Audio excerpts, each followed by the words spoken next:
অন্তর্বর্তীকালীন সরকারের কাছে মানুষের চারটি প্রত্যাশা। একটি প্রত্যাশা হচ্ছে যে রাষ্ট্রের সংস্কার করা, আর দৈনন্দিন জীবনে তিনটা প্রত্যাশা আছে, সেটা হচ্ছে যে দ্রব্যমূল্য কমানো, সহনীয় করা, এবং হচ্ছে যে আইন শৃঙ্খলা পরিস্থিতি স্বাভাবিক রাখা, এবং হচ্ছে যে যানজট থেকে মানুষকে মুক্তি দেওয়া। তো আজকে এই যানজট থেকে মুক্তি দেওয়া এবং হচ্ছে যে এই যে পরিবহন সেক্টরে শৃঙ্খলা আনয়ন এবং ওই যে যেটা বললেন যে দূষণ কমানোর জন্য আজকের এই সভা অনুষ্ঠিত হয়েছে। আমাদের সঙ্গে আমাদের পরিবেশ এবং জলবায়ু উপদেষ্টা আছেন, আমাদের গৃহায়ন ও গণপূর্ত উপদেষ্টা আছেন, আমাদের সঙ্গে ছিলেন শ্রম উপদেষ্টা, আমাদের সঙ্গে আছেন পরিবহন সেক্টরের নেতৃবৃন্দ, বাস ট্রাক মালিক সমিতি এবং পরিবহন সেক্টরের নেতৃবৃন্দ। তো সবার সঙ্গে আমরা আলোচনা করে কয়েকটা সিদ্ধান্তে এসেছি। এই সিদ্ধান্তগুলো আপনাদেরকে বলছি এবং প্রয়োজন বোধে আমাদের সঙ্গে আছেন আমাদের স্পেশাল অ্যাসিস্ট্যান্ট জনাব খোদা বক্স চৌধুরী, তো ওনারা হয়তো অ্যাড করবেন। প্রথম যে সিদ্ধান্তটা হয়েছে সেটা হচ্ছে বিআরটিএ সম্পর্কে। বিআরটিএ কে 1 মাসের জন্য সময় দেওয়া হয়েছে। বিআরটিএ যদি এর মধ্যে যদি তাদের অবস্থার উন্নতি করতে না পারে তাহলে বিআরটিএ এর বিরুদ্ধে ব্যবস্থা গ্রহণ করা হবে। এবং বিআরটিকে যেটা পরামর্শ দেওয়া হয়েছে, তাদের যে এই যে ফিটনেস চেক করা এবং ড্রাইভিং করার জন্য এটা তাদের যে ব্যবস্থা এটা অপর্যাপ্ত।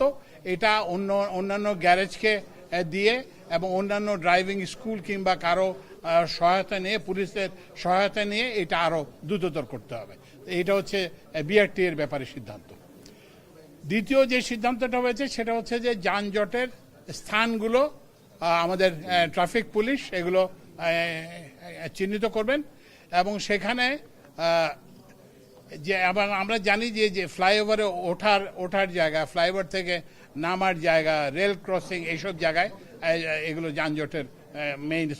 এছাড়াও যেসব জায়গা আছে সেগুলো ট্রাফিক পুলিশ আইডেন্টিফাই করবেন এবং এটা কিন্তু আগামী কাল থেকে এই ছুটির 2 দিন প্রস্তুতি নিয়ে আগামী সপ্তাহ থেকে কিন্তু এইসব যানজটের যেগুলো চিহ্নিত স্থান আছে সেগুলোর ব্যাপারে তারা ব্যবস্থা নেবেন। ফুটপাথ সরাতে হলে ফুটপাথ সরাবেন।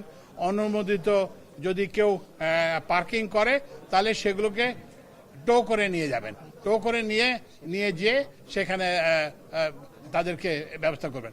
মোট কথা আমরা দেখতে চাই যে যানজট পরিস্থিতি যেসব পার্টিকুলার যেসব স্পটগুলোতে গাড়ি ঘন্টার পর ঘন্টা বসে থাকে সেই সব জায়গায় গাড়ি চলাচল করতে শুরু করছে। আর একটা ভালো পরামর্শ এসছে পরিবহন সেক্টর থেকে, সেটা হচ্ছে যে স্কুলগুলোর জন্য স্কুল বাসের ব্যবস্থা করা। তো আমরা এগুলো স্কুল বাসগুলোকে আমরা শিক্ষা মন্ত্রণালয়ের মাধ্যমে স্কুল কর্তৃপক্ষকে আমরা চিঠি দেব, কারণ একটা বাচ্চাকে নিয়ে একটা গাড়ি যায় তো ওই জন্য স্কুল বাস একটা নিরাপদ স্কুল বাস সার্ভিস করার জন্য আমরা স্কুলগুলো শিক্ষা মন্ত্রণালয়ের সঙ্গে বসে আমরা স্কুলগুলোকে বলবো। এবং এটা কিন্তু একটা ব্যবসার সুযোগ, এটা কিন্তু পরিবহন কোম্পানি করে এটা করাতে পারে। এরপরে যেটা আলোচনা হয়েছে যে আমাদের এখন পরিবহন সেক্টরে যেটা পদ্ধতি সেটা হচ্ছে ট্রিপ বেসড, এবং এই ট্রিপ বেসড হওয়ার কারণে যে তারা ওই যে রাস্তা আগলে রাখে সেখান থেকে লোক ওঠায়। তো এই জন্য এইটা থেকে ওনারা বলছেন যে ওনারা সব যারা ট্রাক বাসের মালিক ওনারা বলেছেন যে তারা এইটা থেকে বিকল্প ব্যবস্থা করবেন। যেমন একটা বিকল্পের কথা আমাদের সামনে এসছে, সেটা হচ্ছে যে ওই যে বললাম যে একটা ওই যে গুলশানের ঢাকার চাকা, যে ওরা ট্রিপ বেস না দিয়ে ওরা ড্রাইভারকে পে করে এবং কন্ডাক্টর এবং অন্যান্য স্টাফদেরকে পে করে ট্রিপে অনুযায়ী, এবং ওই যে যেটা বলেন একটা নির্দিষ্ট জায়গায় টিকিট বিক্রি করে এবং সেখান থেকে বাসে ওঠা যায় এবং সেখান থেকে বাসে নামা যায়। তো এইটা করার। আরেকটা হচ্ছে যে আমরা ফেব্রুয়ারি 25 তারিখ থেকে ওই যে গ্রিন কি যেন বললা এসান কোথায় সড়ক সচিব গ্রিন ক্লাস্টার চালু করা হবে। আমাদের কোথায় সড়ক সচিব কোথায় গেল? তো গ্রিন ক্লাস্টার চালু করা হবে পরীক্ষামূলকভাবে এবং এইটার সাফল্যের ভিত্তিতে। গ্রিন ক্লাস্টারের মানে হচ্ছে যে ওখানে আর ব্যক্তিগত গাড়ি ইন্ডিভিজুয়াল গাড়ি হিসেবে চলবে না, এগুলো কোম্পানি হিসেবে চলবে, যাতে তাদের মধ্যে একটা অশুভ প্রতিযোগিতা যাতে না হয় সেটা। এরপরে আরও যে সিদ্ধান্তগুলো 6 মাসের সিদ্ধান্তগুলো নেওয়া হয়েছে যে আমরা আগেই বলেছিলাম যে মে মাসে এর মধ্যে 20 বছরের পুরনো যানবাহন রাস্তা থেকে তুলে নেওয়ার যে আদেশ আছে সেটাকে আমরা এফেক্টিভলি করব এবং আমরা প্রতিশ্রুতি দিয়েছি যে এই ব্যাপারে যারা সহায়তা চান নতুন গাড়ি কেনার জন্য আর্থিক সহায়তা কিংবা এটা ব্যাংকের সঙ্গে যদি কোনো যোগাযোগের প্রয়োজন হয় তা আমরা সেই যোগাযোগ স্থাপনে আপনাদের সহায়তা করব। আচ্ছা, এরপরে হচ্ছে যে ঢাকা শহরে যারা চালান তাদের জন্য আমরা একটা বিশেষ লাইসেন্সের ব্যবস্থা পাবলিক সার্ভিস ভেহিকেল যারা চালান তাদের জন্য বাস চালানোর জন্য তাদের জন্য একটা বিশেষ করব তাদেরকে আমরা আরো অধিকতর প্রশিক্ষণ দিব, প্রশিক্ষণ দিয়ে আমরা তাদেরকে ওই লাইসেন্সটা দেব। না, এখনো ঠিক আমাদের এটা পরীক্ষামূলকভাবে করতে হবে, বুঝছেন না? আপনি তো একটা যানবাহন চলাচলে একটা বিশৃঙ্খলা তো ক্রিয়েট করতে আমরা এটা চাই না। তো ওই জন্য আমরা চাচ্ছি যে এটা পরীক্ষামূলকভাবে করে এবং উদ্দেশ্যটাই হচ্ছে যে এটাকে রেপ্লিকেট করা, এটা যাতে অন্য জায়গায় করা, কিন্তু প্রথমে আমরা একটা জায়গায় একটু নির্দিষ্ট করে এটা দেখতে চাই।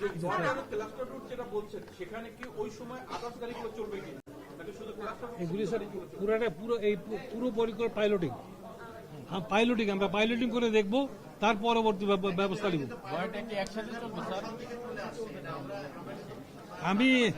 আমি 24 সালে কথা বলতেছি আর কি, 25 তারিখের পরে আলাপ করবো বাকিটা। কেমন যদি উন্নতি না হয় 1 মাস পর ব্যবস্থা নেবেন?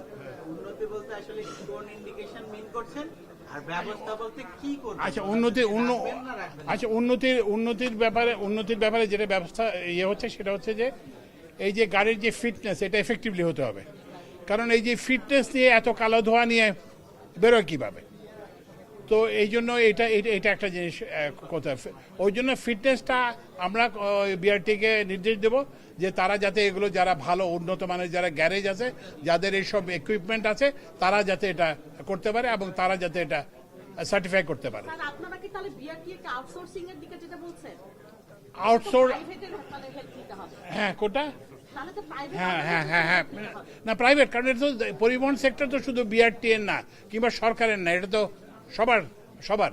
তো ওই জন্য, কারণ এইটা তো বিআরটি তো এখন করতে পারতেছে না এবং এই জন্যই তো আপনারা এখানে দুর্নীতি হচ্ছে, এখানে নানান মানুষের অসুবিধা হচ্ছে। তো আমাদের তো এটার জন্য যা কিছু প্রয়োজনীয় করতে হবে, এগুলো চেক করবেন। বিআরটি এর মাত্র একটা ভিআইসি আছে বাংলাদেশে, আর কোন অর্গানাইজেশনের ভিআইসি নাই। তো সেক্ষেত্রে 1 মাসের মধ্যে এটা কি করা সম্ভব হবে? না করতে পারলে কি ব্যবস্থা নেবেন একটু বলুন। না, এটা প্রথম কথা হচ্ছে যে হেডস উইল রোল। প্রথম কথা হচ্ছে বিআরটিসি চেয়ারম্যান সহ তারা যদি ধরেন 1 মাসের মধ্যে ব্যবস্থা না করতে পারে, কিন্তু যদি বলতে পারে যে আমাদের এই পরিকল্পনা এবং এই তারিখের মধ্যে আমরা এটা করব, না হলে কিন্তু হেডস উইল রোল। ওখানে কিন্তু ব্যাপক আপনারা পরিবর্তন দেখবেন। কিন্তু আমরা মানুষকে একটা সরকারি প্রতিষ্ঠান জিম্মি করে রাখবে, এটা তো আমরা হতে দিতে পারি না।